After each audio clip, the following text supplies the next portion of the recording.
Good evening दोस्तों, मैं अरविंद कुमार। आज ओके जॉब्स में हम पढ़ने वाले हैं मैथमेटिक्स वन रक्षक का फोर्थ शिफ्ट का पेपर, जिसमें मैथमेटिक्स के 15 क्वेश्चन आए हैं और एक आध क्वेश्चंस तो बहुत अच्छे हैं। मैं आपको क्वेश्चन नंबर 15 से 15 क्वेश्चन आए हैं, तो मैं उल्टे क्रम से आपको ये क्वेश्चन पढ़ाता हूँ कि क्या है क्वेश्चन।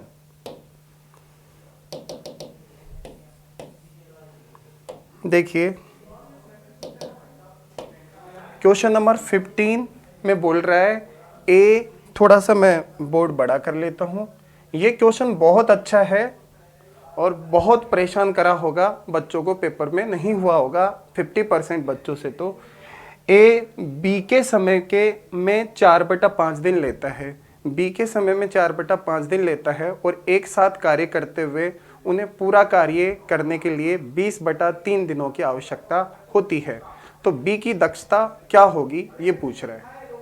तो इस क्वेश्चन में बी की दक्षता, आपको बी की दक्षता परसेंटेज में निकालनी है, ये और महत्वपूर्ण चीज है। तो आप ये समझना, ए और बी इसमें दोनों के समय के बारे में बोल रहा है कि बी के समय में 4/5 दिन लेता है ए।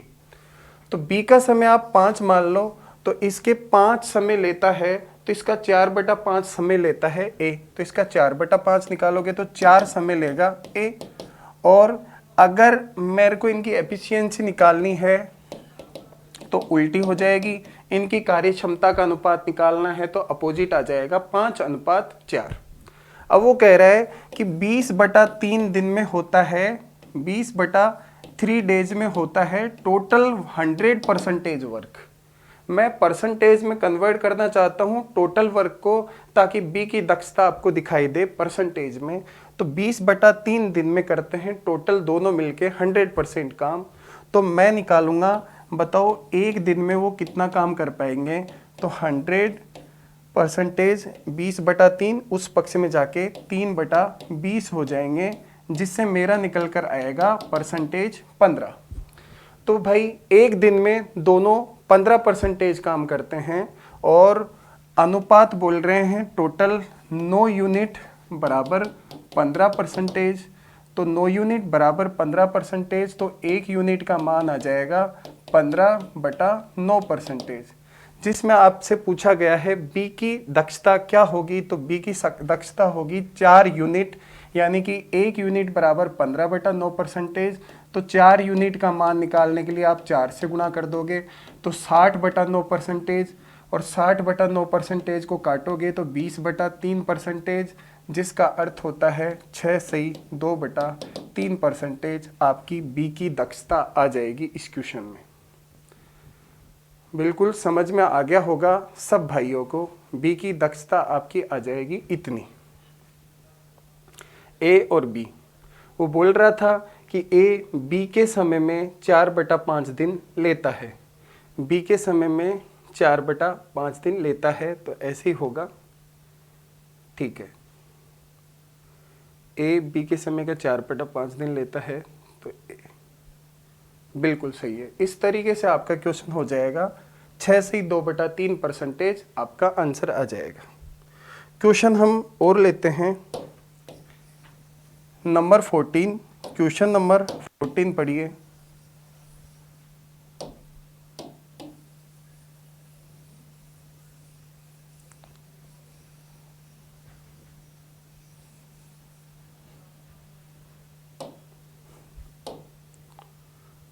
कृष्ण और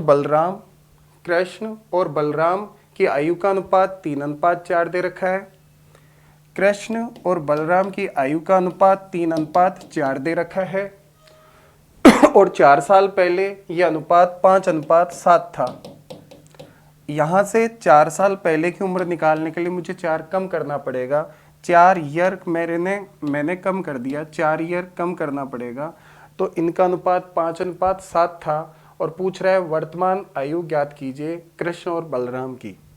तो ये मैंने एज वाला एक चैप्टर मैंने कल ही रिकॉर्डिंग पे डाला है, कल ही आपके यूट्यूब चैनल पे डल गया होगा ओके जॉब्स में। उसमें मैंने आपको फूल वाली ट्रिक्स पढ़ाई थी, जिससे आप कर दोगे 28 और 20 का डिफरेंस 8 और 20 और 21 का डिफरेंस 1। तो 1 यूनिट का मान आपका आ गया है 8। तो 3 यूनिट का मान 24 हो जाएगा और 4 यूनिट का मान 32 हो जाएगा। तो इस क्वेश्चन में 24 और 32 ए ऑप्शन आपका आंसर हो जाएगा। बहुत अच्छा क्वेश्चन था, आसान क्वेश्चन था। और देखिए मैथ्स में उल्टे क्रम से पढ़ रहे हैं। क्वेश्चन नंबर 15 फिर 14 हुआ, अब क्वेश्चन नंबर 13 हम पढ़ते हैं। दो सकेंद्रीय वृत्तों के व्यास 8 सेंटीमीटर और 10 सेंटीमीटर है और उनके बीच का क्षेत्रफल ज्ञात कीजिए। तो दो सकेंद्रीय वृत्त है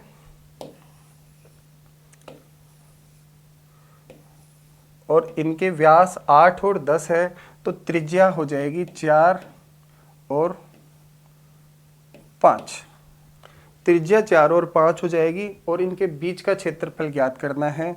तो बड़े वाले का क्षेत्रफल होगा पाई आर स्क्वायर और छोटे वाले का क्षेत्रफल होगा पाई आर स्क्वायर और इनके बीच का क्षेत्रफल का निकल जाएगा। बड़े वृत्त के क्षेत्रफल में से छोटे वृत्त का क्षेत्रफल माइनस कर दिया तो 25 पाई माइनस 16 पाई बराबर 9 पाई आपका आंसर हो जाएगा 9 पाई centimetre square.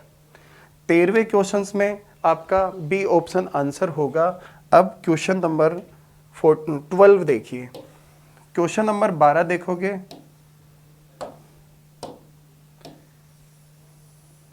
Question number 12 question number 12 में बोला गया है कि x बराबर दे रखा है 7 + 4√3 और xy का मान दे रखा है आपको 1 और आपसे पूछा है कि 1/x² + 1/y² का मान क्या होगा। ये तो क्वेश्चन में रखा है इनका मान। तो आप समझिए x बराबर 7 + 4√3 आपको दे रखा है और y बराबर 7 - 4√3 आप लिख लो। y बराबर 7 - 4√3 होगा। बेसिक से करके दिखाऊंगा तो बड़ा टाइम लग जाएगा, आपको समझा देता हूं। अगर मैं x और y को गुणा कर दूंगा तो ये a + b a - b भी गुणा होंगे तो ये a² हो जाएगा। a² तो 49 - b² हो जाएगा 48, इसका मान आ जाएगा 1। तो x y का मान 1 तभी आएगा जब x का मान इतना हो तो y का मान इतना होना चाहिए। और आप समझिए, आप अगर इस क्वेश्चन में y को आप 1/x भी कह सकते हैं। इस क्वेश्चन में y को आप 1/x भी कह सकते हैं। वो कैसे कह सकते हैं कि xy बराबर 1 होगा तो y बराबर 1/x भी कह सकते हो, तो y बराबर 1/x हो जाएगा।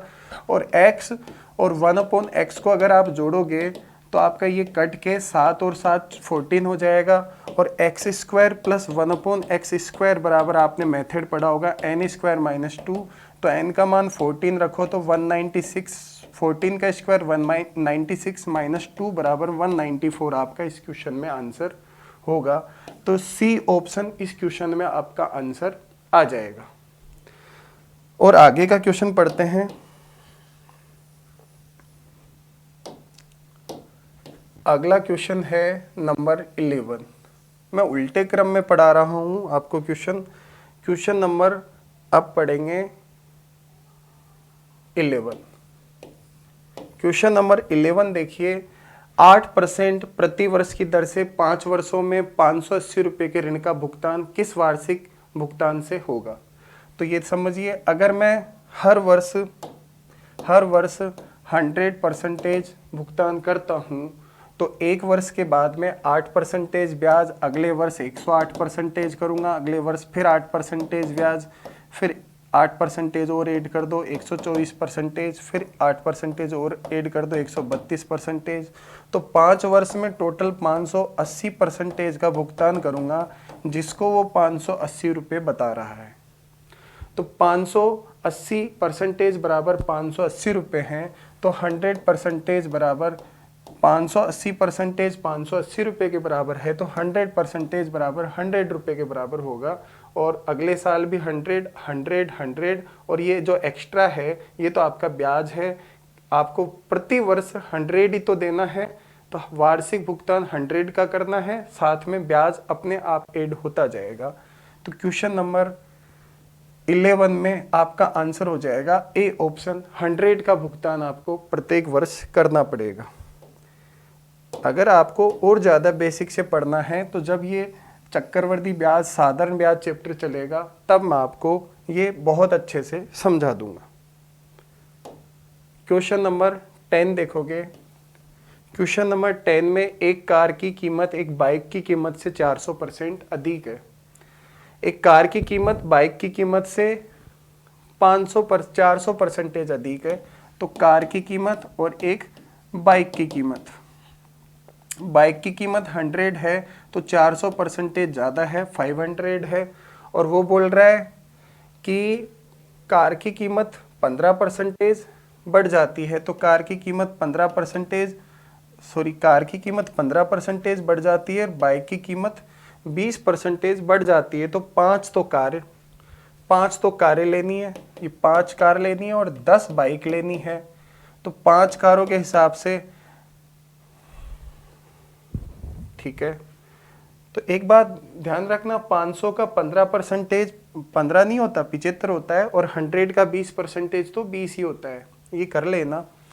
तो 500 की कार है तो 5 कार आएगी 2500 की, और 100 की बाइक है तो 10 बाइक आएगी 1000 की। तो टोटल आपका माल आया है 3500 रुपये का। टोटल 15 साधन आए हैं 3500 रुपये के, और इन पे वृद्धि जो आपकी हुई है 375, और 10 बाइक की 200 रुपये और 375, टोटल होते हैं 575।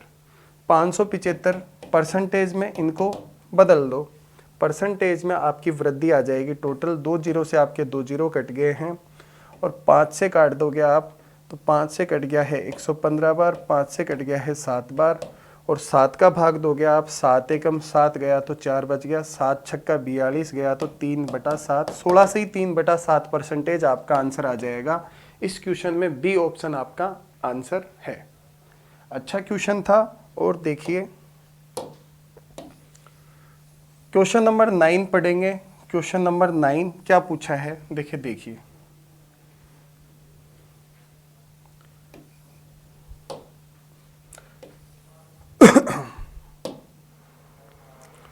एवरेज क्वेश्चन से बहुत अच्छे क्वेश्चन आए हैं। क्वेश्चन नंबर 9 है, वह सबसे बड़ी संख्या ज्ञात कीजिए जिससे 152, 277 और 427, 152, 277 और 427 को भाग देने पर बराबर शेष बचे।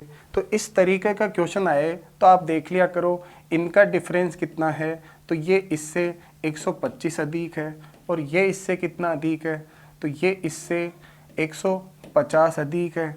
और आप इनका HCF निकाल दिया करो, इनका HCF आ रहा है 25। तो आपका आंसर हो गया इस क्वेश्चन में 25 का भाग देने पर प्रत्येक दशा में समान शेष बचेगा। ये HCF और LCM वाले चैप्टर में मैं आपको रिकॉर्ड करके डालने वाला हूँ उस चैनल पे, तो उस पर समझ लेना आप। बेसिक सॉल्यूशन मैंने अभी भी देने की कोशिश करी है, लेकिन ज़्यादा कंप्लीट वीडियो समझोगे किसी टॉपिक की तभी मैथमेटिक्स तो समझ में आएगी। क्वेश्चन नंबर 8 आप पढ़ो।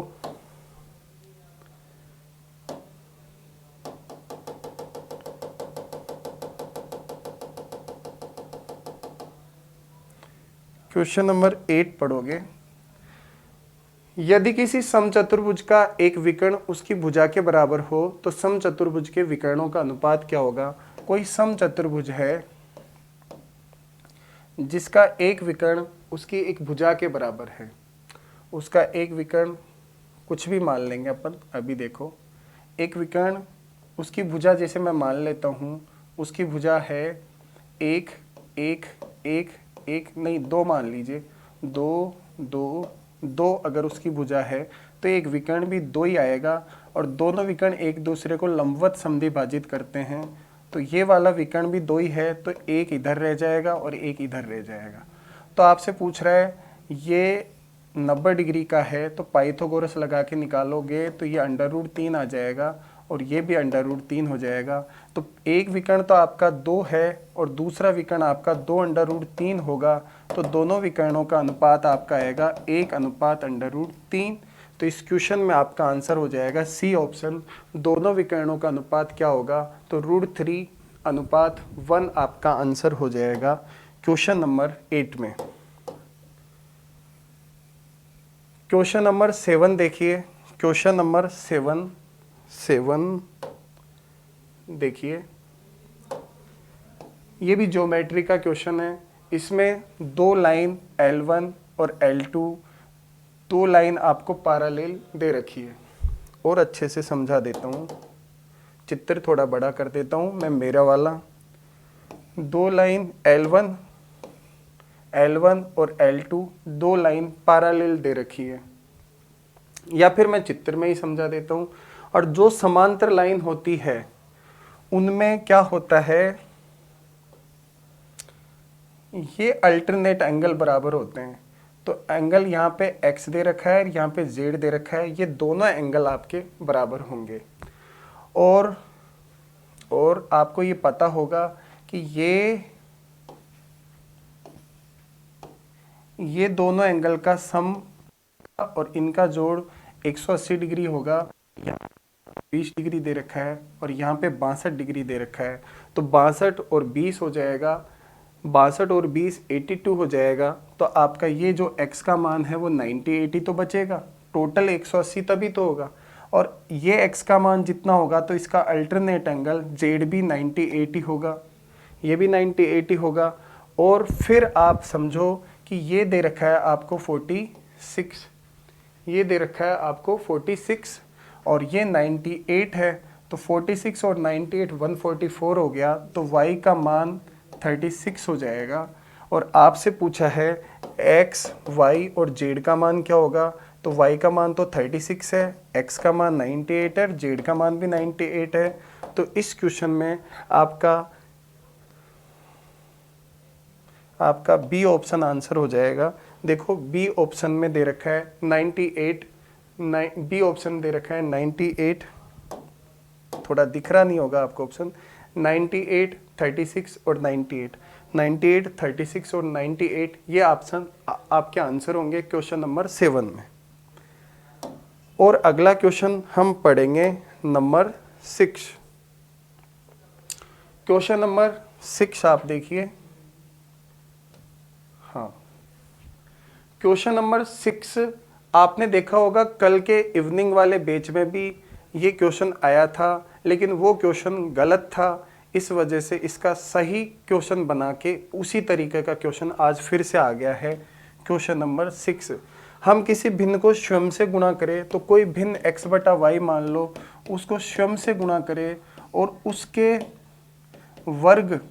वर्ग का व्युत्क्रम का अगर हम भाग दे दे, उसके वर्ग के व्युत्क्रम का अगर हम भाग दे दे, व्युत्क्रम करके वर्ग का अगर हम भाग दे दे, तो नई भिन्न जो बनती है वो बनती है 3 सही 13 बटा 81। इसको सोल्व करोगे तो 256 बटा 81 आएगा, 256 बटा 81।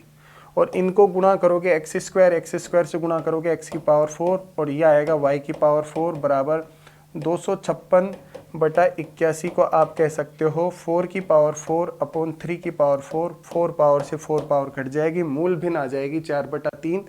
तो ये क्वेश्चंस में बी ऑप्शन आपका आंसर हो जाएगा 4/3 क्वेश्चन नंबर 6 में। बहुत आसान क्वेश्चन था, बस ये कल एग्जाम में जो आया था, कल मिस्टेक आई थी इस क्वेश्चन में, इस वजह से कल आंसर नहीं बैठ रहा था अकॉर्डिंग टू क्वेश्चन। अब क्वेश्चन नंबर 5 देखिए। 5 में क्या बोल रहा है, अभिनव सुबह 6 बजे मुंबई से निकलता है और 10 बजे बेंगलोर पहुंचता है। मुंबई टू बेंगलोर, अभिनव सुबह 6 बजे निकलता है, सुबह 6 बजे निकलता है। ये देखो मैं सेट कर देता हूँ।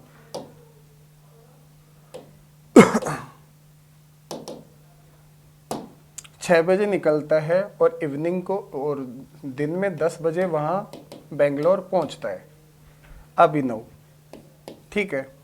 और एक बंदा है वहाँ से परवीन, अभिनव A फॉर अभिनव और P फॉर परवीन। परवीन बेंगलोर से निकलता है सुबह 8 बजे, बेंगलोर से निकलता है, ये सुबह 8 बजे निकलता है और 11:30 बजे मुंबई पहुंचता है। तो आपसे पूछ रहा है कि वो किस समय पे एक दूसरे को पार करते हैं, ये आप बताओगे। तो इस क्वेश्चन में आपको समय का रेशो तो दे रखा है कि समय कितना कितना लगता है। तो समय आपको दे रखा है कि 6 बजे से 10 बजे तक, यानी कि जो अभिनव है वो 4 घंटे का समय लेता है, और 8 बजे से 11:30 बजे तक तो ये 3.5 घंटे का समय लेता है। 3.5 घंटे का मतलब 3.5 कर दो।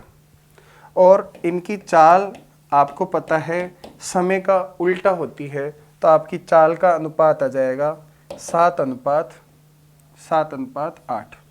इनको अनुपात में बदल दोगे, काट लोगे और उल्टा कर दोगे तो इनकी चाल आ जाएगी 7:8। पॉइंट को हटाओगे तो ये 40 बन जाएगा, 40 को और 35 को काटोगे तो 8:7 का उल्टा होती है चाल। ये चाल समय का उल्टा तब लिखते हैं जब दूरी बराबर हो, और इस क्वेश्चन में दोनों के लिए दूरी बराबर थी। तो समझते हैं कि अभिनव 7 की चाल से चलता है और या 8 की चाल से चलता है। दूरी क्या है? चाल गुणा समय बराबर दूरी है 28।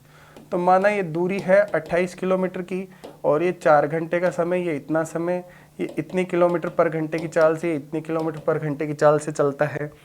अब प्रॉब्लम ये एक और है कि इसको 6 बजे चलाना है और ये 8 बजे चलेगा, तो ये 2 घंटा एक्स्ट्रा चल लेगा। तो 1 घंटा में 7 चलता है तो 2 घंटा में 14 चल लेगा। तो दूरी तो अब 14 ही बचेगी ना, और टाइम आपका 8 बज चुका होगा।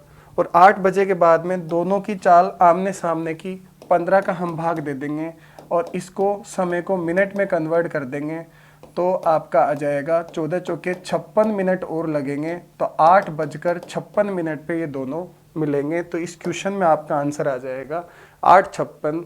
क्वेश्चन नंबर 5 आपका सोल्व हो जाएगा।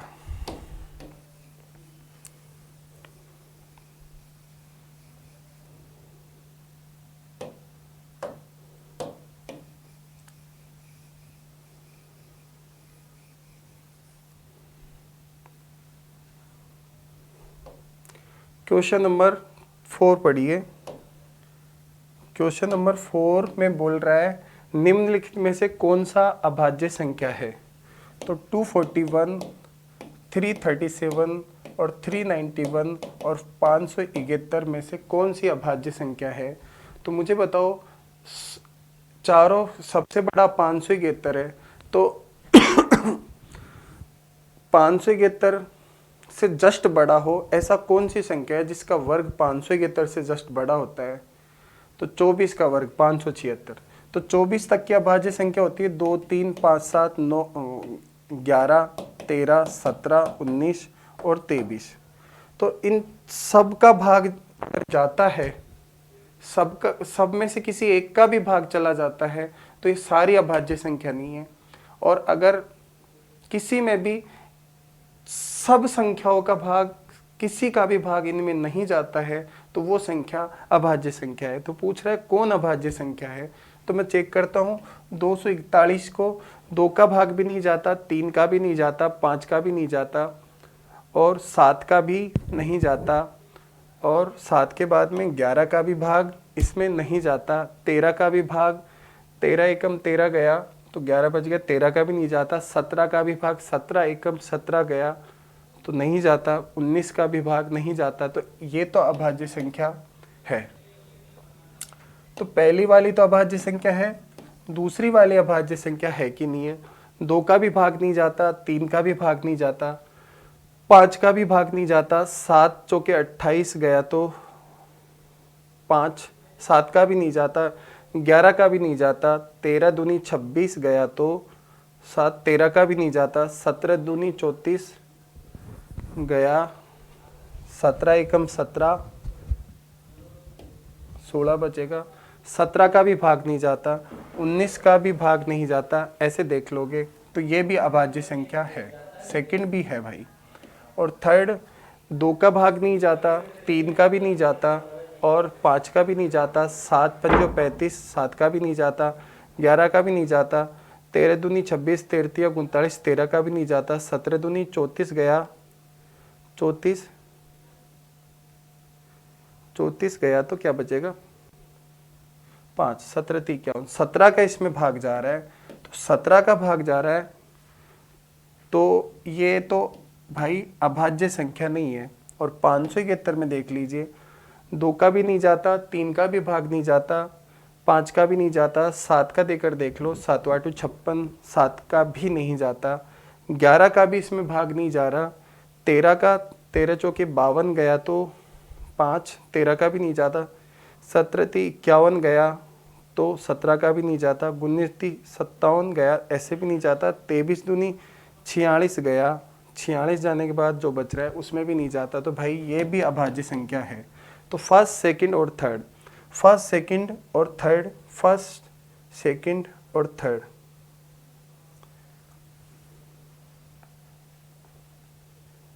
फर्स्ट, सेकंड और फोर्थ, 4 है ये, तो फर्स्ट, सेकंड और 4 आपका सी ऑप्शन इस क्वेश्चन में आंसर हो जाएगा। थोड़ा सा अभाज्य संख्याओं का क्वेश्चन है, मैं कंप्लीट किसी वीडियो में आपको जल्दी ही ये पढ़ाऊंगा कि अभाज्य संख्या है या नहीं, ये कैसे पता करते हैं। क्वेश्चन नंबर अब हमारा चलेगा 3। क्वेश्चन नंबर 3 में 3 संख्याओं का योग 98 है। पहली और दूसरी संख्या के बीच अनुपात है 2:3 और दूसरी और तीसरी का अनुपात है 5:8 और आपसे दूसरी संख्या क्या है ये पूछा है, तो इनका रेशियो हो गया 10:15:24 और तीनों का जोड़ होता है 49 और इसमें बताया जा रहा है तीनों का जोड़ 98, तो 49 यूनिट बराबर 98 है, तो 1 यूनिट का मान 2 हो जाएगा, तो दूसरी संख्या 15 यूनिट का मान 30 हो जाएगा, तो इस क्वेश्चन में 30 आपका आंसर हो जाएगा, डी ऑप्शन। और 2 क्वेश्चन और बच रहे हैं आपके मैथमेटिक्स के, देखिए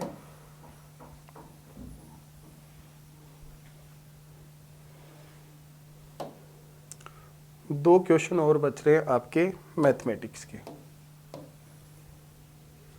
क्वेश्चन नंबर 2, इसमें आपसे पूछा है कि x square minus ax plus b बराबर 0 दे दिया और अल्फा और बीटा इनके मूल दे दिए और आपसे बोलता है vn बराबर अल्फा की पावर n प्लस बीटा की पावर n, तो vn प्लस 1 की वैल्यू क्या होगी, यह आपसे क्वेश्चन पूछा है।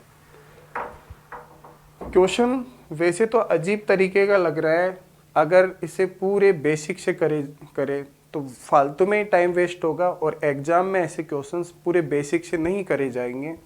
अगर करोगे तो टाइम काफ़ी वेस्ट हो जाएगा, 8-10 मिनट तो सोचने में निकल जाएगा। जो 10th स्टैंडर्ड तक के बच्चे हैं वो इस क्वेश्चंस को कैसे करेंगे, ये मैं कोशिश करता हूँ कैसे इस क्वेश्चन को सोल्व कर सकते हैं। देखो, मैंने तो वैल्यू पुटिंग करके इस क्वेश्चंस को पढ़ाने की कोशिश करूंगा, मैंने तो वैसे ही किया है। हो सकता है कहीं तरीके की अप्रोच हो, क्वेश्चन बिल्कुल हटके है, अलग तरीके का। मैं अपने हिसाब से इस क्वेश्चन को कैसे करूंगा ये आपको समझा देता हूँ। मैं अल्फा और बीटा की वैल्यू 2 और 3 रख लूँगा, इसकी वैल्यू 2 और 3 हो जाएगी। तो एक ही, आप ये जानते होंगे कि राशियों का योग और राशियों का गुणनफल आता है, एक ही जगह राशियों का योग आएगा, यानी कि अल्फा और बीटा दोनों का योग आएगा, तो एक ही जगह ए का मान हो जाएगा आपका 5, 2 और 3, और यहाँ पे गुणनफल आएगा तो बी की जगह आपका मान हो जाएगा 3 दूनी 6। और उसने बोला है वी एन का मान है ए की घात एन प्लस बी की घात एन। इसका जो मान इतना दे रखा है, मैं यहाँ पे अगर एन का मान 0 सोचूं तो ये हो जाएगा 0 पावर होती है जिनकी वैल्यू होती है 2, तो इसका वैल्यू हो गया 2। और वी एन प्लस 2, इनको अगर मैं सोल्व करूँगा तो वी एन प्लस 1 को अगर मैं सोल्व करूँगा तो इस हिसाब से ये सोल्व होना चाहिए, वी एन प्लस 1 इस हिसाब से होना चाहिए, अल्फा की पावर एन प्लस 1 और बीटा की पावर एन प्लस 1, और एन का मान अगर मैंने 0 मान रखा है तो वी एन प्लस 1 का मान हो जाएगा एन 0 प्लस 1, ए की पावर बचेगी तो ये अल्फा बचेगा, और एन की मान 0 रख दूंगा तो ये बीटा ही बचेगा, तो अल्फा प्लस बीटा, और अल्फा प्लस बीटा की वैल्यू आपकी हो जाएगी 2 + 3 5। तो अब हमको ऑप्शन किस हिसाब से दिए हैं उस हिसाब से मैं इसको सोल्व करके दिखाता हूँ। और ऑप्शंस में यही वैल्यू जो मैंने बताई है वो पुट करोगे तो इसमें डी ऑप्शन आपका आंसर हो जाएगा। देखो डी ऑप्शन कैसे आंसर होगा, A V N minus B V N minus 1 कैसे आंसर हो रहा है। देखो ए की वैल्यू मैंने पुट करी है उस हिसाब से 5 हो रही है और वी एन की वैल्यू हमारी 2 हो रही है तो यहाँ पे 2 रख दोगे, माइनस बी की वैल्यू आपकी हमारे हिसाब से 6 हो रही है और वी एन माइनस 1 की वैल्यू हम निकालते हैं उस हिसाब से क्या होती है। तो v इसकी वैल्यू थी अल्फा की पावर n-1 प्लस बीटा की पावर n-1। जिस हिसाब से उसने हमको क्वेश्चन में vn का मतलब समझाया है उस हिसाब से vn-1 की वैल्यू ये होनी चाहिए। और n का मान आप 0 रख चुके हो तो यहाँ पे बचेगा -1 पावर और -1 पावर को प्लस का बदलने के लिए बन जाएगा 1/अल्फा, ये बन जाएगा 1/बीटा। इनको सोल्व करोगे तो अल्फा इंटू बीटा नीचे और अंश पे आएगा अल्फा प्लस बीटा और अल्फा प्लस बीटा की वैल्यू हो जाएगी आपकी 5 और इंटू की वैल्यू हो जाएगी 6। तो इस जगह पे आएगा आपका 5/6, 6 to 6 कट जाएगा तो 5 बचेगा तो 10 - 5 करोगे तो 5 आपका आंसर आ जाएगा। आपसे पूछा है उसने vn+1 का बराबर 5 मान आना चाहिए तो इस डी ऑप्शन से ये वैल्यू पुट करने पे आपका 5 आंसर आ रहा है, उस हिसाब से डी ऑप्शन सही है। और ऐसे क्वेश्चन आप किसी और अप्रोच से करोगे, बेसिक से करोगे तो मेरे हिसाब से वैल्यू पुटिंग से ही 1-2 मिनट लग जाएंगे तो उस हिसाब से ये क्वेश्चंस काफ़ी परेशान करेगा। तो या तो ऐसे क्वेश्चन छोड़ देने चाहिए या ऐसे क्वेश्चंस इस तरीके से करें जिस तरीके से मैंने समझाने की आपको कोशिश करी है।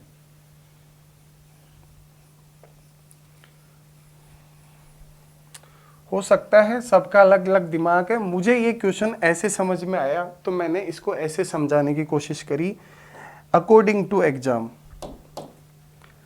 क्वेश्चन नंबर 1 और है, ये लास्ट क्वेश्चन है आपका, क्वेश्चन नंबर 1। क्वेश्चन नंबर 1 है सिक्कों वाला क्वेश्चन। एक थैले में 3 तरीके के सिक्के हैं, 1 रुपया वाले सिक्के भी हैं और 50 पैसे वाले सिक्के भी हैं और 25 पैसे वाले सिक्के भी हैं। 3 तरीके के सिक्के हैं जिनके मान का अनुपात है 30, 11 और 7। इनका मान मतलब मूल्य का अनुपात दे रखा है 30:11:7 और सिक्कों की कुल संख्या आपको दे रखी है 480। 480 टोटल आपको सिक्के दे रखे हैं और आपसे पूछ रहा है 25 पैसे वाले सिक्कों की संख्या क्या होगी। तो अब हम सिक्कों के मूल्य को संख्या के अनुपात में कन्वर्ट कर लेते हैं।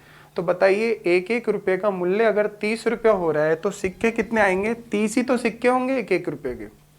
और 50 पैसे से अगर मैं मान लो 11 रुपये बनाना चाहता हूँ तो 50 पैसे के तो 22 सिक्के आएंगे और 25 पैसे से 7 रुपये बनाना है तो 1 रुपये में 4 सिक्के होते हैं 25 पैसे के, तो 7 रुपये में 28 सिक्के आ जाएंगे।